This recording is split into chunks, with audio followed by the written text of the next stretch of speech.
Centre d'interprétation.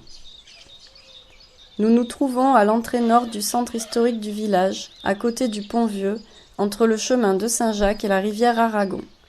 De ce point, nous voyons l'Office du tourisme et centre d'interprétation Subterranea, édifice moderne avec de grands vitrages en bois et pierre bâti en 2009.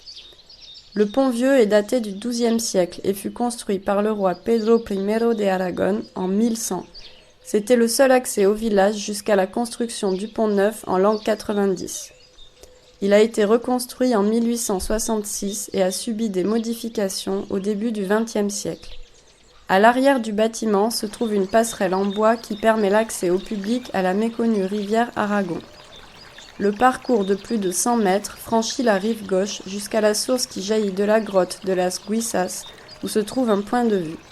La finalité de ce sentier est la mise en valeur de la faune et de la flore locale. Dans le centre d'interprétation commence la visite guidée de la grotte de las Guisas, au cours de laquelle nous pourrons mieux comprendre les caractéristiques géologiques et les processus de formation de cet espace naturel, ainsi que l'histoire de l'occupation humaine de ce lieu. Cette grotte est localisée au cœur du massif de Collarada. Cette merveille géologique s'est formée pendant la dernière ère glaciaire. Il s'agit d'un important exemple karstique. On peut voir parfaitement l'action de l'eau sur terrain calcaire. Vous pourrez contempler à l'intérieur tout un ensemble de stalactites et stalagmites visibles lors de la visite guidée que nous vous suggérons. La tradition lie les grottes à des réunions de sorcières ou sabbats. Il est vrai que le nom espagnol pour sorcière, bruja, est proche de celui de la grotte, Guisas. Une autre explication pourrait être le lien avec une espèce de petite fève appelée guira, qui selon certains documents serait liée à de possibles rituels. Nous constatons que les montagnes, et en particulier les Pyrénées, sont considérées terres de sorcières. Cette grotte n'a pas seulement été habitée par ces êtres étranges, mais aussi par des humains du néolithique et plus tard par des combattants qui s'y sont réfugiés pendant les guerres carlistes et la guerre civile. De nos jours, elle héberge une importante colonie de chauves-souris qui compte différentes espèces représentatives du Haut-Aragon. Nous nous trouvons juste sur le chemin de Saint-Jacques, balisé comme sentier de grande randonnée GR 65-3. Au niveau du pont se trouve une bifurcation qui offre deux possibilités. L'itinéraire A, sur la gauche, qui parcourt le centre historique, et l'itinéraire B, sur la droite, qui longe la route. Ces deux itinéraires ne se rejoignent quasiment pas jusqu'à Castillejo de Jaca. Certains disent qu'il y a autant de chemins que de pèlerins. Cette affirmation a à la fois un sens spirituel et concret parce que c'est un chemin bien réel. Ce dernier a été conservé tout au long des siècles, entretenu, maintenu, promu, avec plus ou moins d'engagement selon les époques.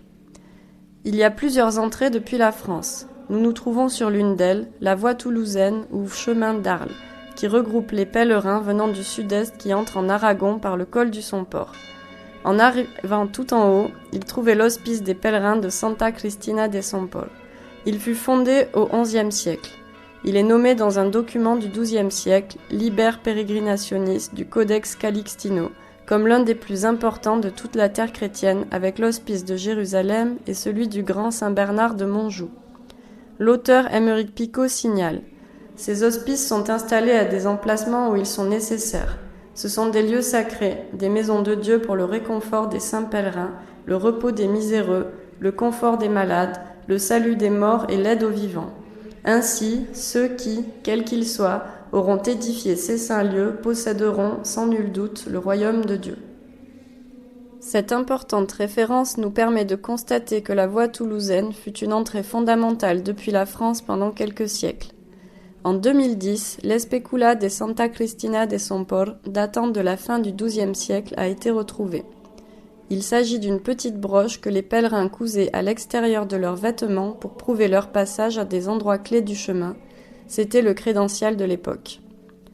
La broche en question est en plomb.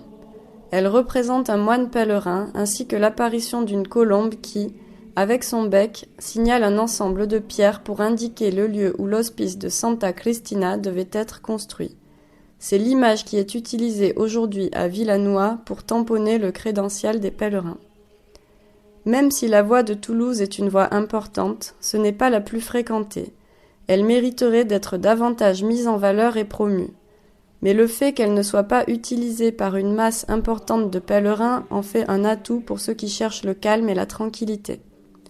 Faire une étape ou même un petit bout de chemin est aussi une bonne option à la portée d'un grand nombre de personnes. Si vous souhaitez de plus amples informations, vous pouvez vous rendre à l'Office du tourisme situé ici, dans le centre d'interprétation.